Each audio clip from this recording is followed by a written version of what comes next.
چلو آپ کا بعد میں بتاتے ہیں. بھائی نے بہت اچھا سوال کیا ہے.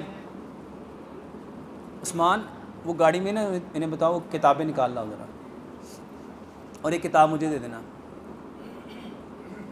بھائی نے سوال پوچھا ہے, ہمارے خاندان میں سانس کا بڑا مسئلہ ہے. میرے محترم بھائیوں, میں نے کتاب لکھی ہے نماز اینڈ ماڈرن میڈیکل سائنس. اس میں نے لوگوں کو بتایا ہے کہ اصل میں نماز تھی کیا, اصل میں نماز ہے کیا, اور ہم نے نماز کو کیا سمجھ لیا.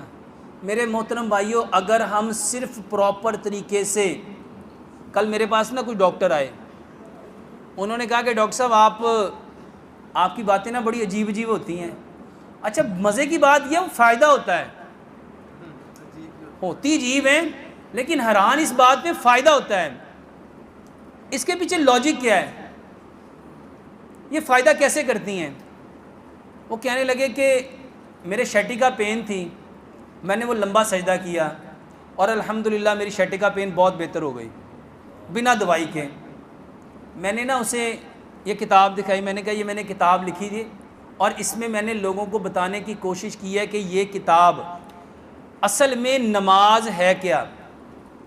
میرے محترم بھائیوں, نماز کا ایک ایک پوسچر, نماز کی ایک ایک حالت, اللہ کی قسم کھا کے کہتا ہوں اس کائنات کے اندر بسنے والے جو انسان ہیں نا, ان کے لیے رب تعالیٰ کی طرف سے انعام ہے, انعام ہے. اور بدقسمتی ہماری یہ ہے کہ ہم نے اس کو اپنے اوپر سمجھا کہ یہ تے ساڑھے تے فرض ہے, اندے پڑھے بغیر تے گزارا ہی کوئی نہیں. ابھی میں نے کیا کہا, ایک ہے اپنی مرضی سے ماننا اور ایک ہے ڈنڈے کے زور سے ماننا, تو بہتر کیا ہے. میرے محترم بھائیو, یہ کتاب دکھائیے گا.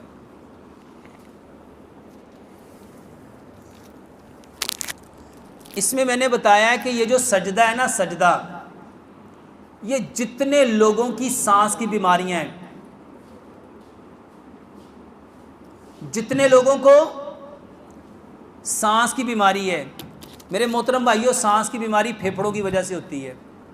اللہ سبحانہ و تعالیٰ آپ کے پھیپھڑوں کو 100% مضبوط کرنا چاہتا ہے.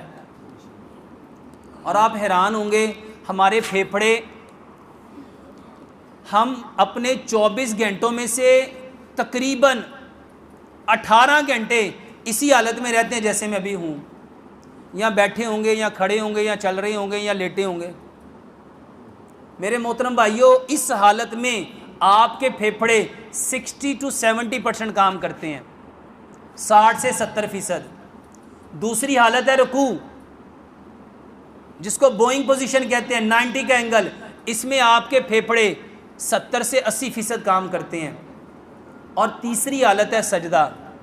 جب ہم سجدہ کرتے ہیں نا تو ہمارے پھیپھڑے نیچے آ جاتے ہیں اور پورے کھل جاتے ہیں. ابھی فورس آف گریوٹی نے ہمارے لنگز کو نیچے کو کھینچا ہوا ہے ادھر سے. جب ہم کھڑے ہوتے ہیں تو ہماری ٹانگوں سے, جب ہم سجدہ کرتے ہیں تو پھیپھڑے کدھر کو آ جاتے ہیں, نیچے. اس وقت پھیپھڑے 100% کام کرتے ہیں. اور پیارے پیغمبر جناب محمد صلی اللہ علیہ وآلہ وسلم نے کیا فرمایا, اگر لوگوں کو پتہ چل جائے کہ سجدے میں انسان کو کیا ملتا ہے تو انسان کبھی سر اپنا سجدے سے اٹھائے ہی نہ. دوسری حدیث ہے, نبی صلی اللہ علیہ وآلہ وسلم نے فرمایا سجدے میں انسان سب سے زیادہ اپنے رب کے قریب ہوتا ہے. ایک اور حدیث ہے, نبی صلی اللہ علیہ وسلم نے سجدے میں انسان کا سر اللہ کے قدموں میں ہوتا ہے. میرے محترم بھائیو, اگر اپنے پھیپھڑے مضبوط کرنا چاہتے ہو, اس بھائی کا مسئلہ ہے, میں کوئی دوائی نہیں بتا رہا, ہر 2 گھنٹے کے بعد 10 منٹ کا سجدہ کرو. ہر 2 گھنٹے کے بعد. جن لوگوں کی کھانسی نہیں رکتی, جن کو دمہ ہے, جن کے پھیپھڑے کمزور ہیں, میرے محترم بھائیو, یہ جو پیچھے کرونا کے اندر جن کی آکسیجن سیچوریشن میرے محترم بھائیو نیچے آتی تھی نا, ان کو وہ کس پوزیشن میں لٹاتے تھے, ان کو کہتے تھے الٹا ہو جاؤ, اپنی ہپ کو اوپر اٹھا لو اور لمبے لمبے سانس لو, کیونکہ اس حالت میں سب سے زیادہ آپ کے پھیپھڑے آکسیجن انہیل کرتے ہیں, سب سے زیادہ کام کرتے ہیں. تو میرے محترم بھائیو لمبا سجدہ کرو.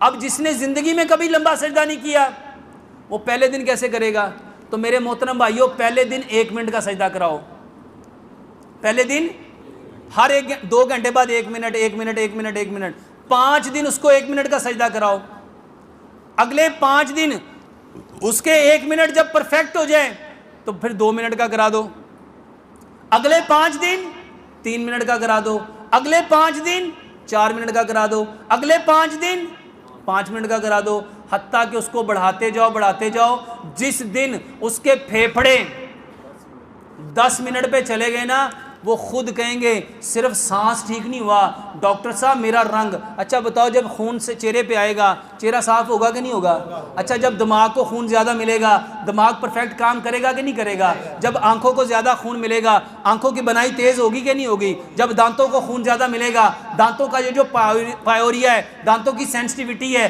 یہ جو دانت ہلتے ہیں کیا مضبوط ہوں گے کہ نہیں ہوں گے؟ جب کانوں کو خون ملے گا یہ مضبوط ہوگا کہ نہیں ہوگا؟ میرے محترم بھائیوں ایک سجدہ نہیں ہے، اس میں میں نے بتایا ایک سجدہ 80 بیماریوں کا علاج ہے۔ میرے محترم بھائیوں صرف سجدہ لمبا کرو، کوئی دوائی نہیں ہے۔ اور بھائی پوچھتے ہیں اچھا لوگوں کے ہاں یہ بھی بڑا پرابلم ہے کہ سجدہ لمبا کرنے سے کیا مراد ہے؟ ٹائم زیادہ یا ہاتھ آگے لے کے جانے ہیں؟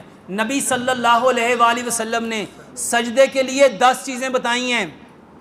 سب سے پہلی بات، سجدے میں آپ کا پیٹ آپ کے ران کے ساتھ نہیں لگنا چاہیے، اور یہ اسی وقت ہوگا جب آپ کے ہاتھ آگے جائیں گے۔ دوسری حدیث، کتے کی طرح بازو مت پھیلاؤ، کتے کی طرح بازو مت بچھاؤ، یہ زمین کے ساتھ بازو لگنے نہیں چاہیے۔ تیسری حدیث، بازو ایسے رکھو کہ بغل کی سفیدی نظر آئے۔ چوتھی حدیث، اگر بکری کا بچہ یہاں سے گزرنا چاہے تو آرام سے گزر سکے۔ پانچویں حدیث، 7 ہڈیوں پہ سجدہ کرو۔ کتنی ہڈیوں پہ؟ اچھا کون کون سی 7؟ 2 پاؤں، 2 گھٹنے، 2 ہاتھ، 7ویں کون سی ہے؟ یہ سوال ہے۔ اب کوئی کہہ رہا ہے ناک، کوئی کہہ رہا ہے پیشانی۔ میرے محترم بھائیوں یہ ہے چھٹی حدیث، نبی صلی اللہ علیہ وآلہ وسلم نے فرمایا سجدے میں اپنی ناک خاک آلود کرو۔ اور ناک کون سی ہے؟ کیا یہ ناک ہے؟ یہ ناک ہے میرے محترم بھائیوں، یہ ناک ہے، سجدے میں یہ ناک لگانی تھی۔ 7ویں حدیث، نبی صلی اللہ علیہ وآلہ وسلم نے فرمایا زمین کی سختی محسوس کرو، زمین کی سختی محسوس کرو۔ 8ویں حدیث، سجدے میں آپ کے دونوں پاؤں آپس میں ملے ہونے چاہیے، ایڑیاں آپس میں ملی ہونی چاہیے، اور پاؤں کی انگلیوں کا جو پیٹ ہے وہ زمین کے ساتھ چپکا ہونا چاہیے۔ اور 10ویں حدیث، سجدے میں کبھی بھی آنکھیں بند، یہ 10 چیزوں سے سجدہ کرو۔ واللہ یہ جو جتنی بہنیں ہیں یہ کہتی ہیں دانے ہو جاتے ہیں، ایکنی ہو جاتی ہے، پمپل ہو جاتے ہیں، فریکل ہو جاتے ہیں، بلیک سرکل ہو جاتے ہیں، بلیک سپاٹ ہو جاتے ہیں، چہرہ کالا سیاہ ہو جاتا ہے، داغ اور دبے بن جاتے ہیں۔ میرے محترم بھائیوں دوائی مت کھاؤ، صرف سجدہ کرو، صرف سجدہ کرو، صرف سجدہ کرو۔ اللہ کی قسم یہ سجدہ نہیں ہے، اگر پتہ چل جائے نا یہ کیا ہے بندہ کبھی سر سجدے سے اٹھائے نہ۔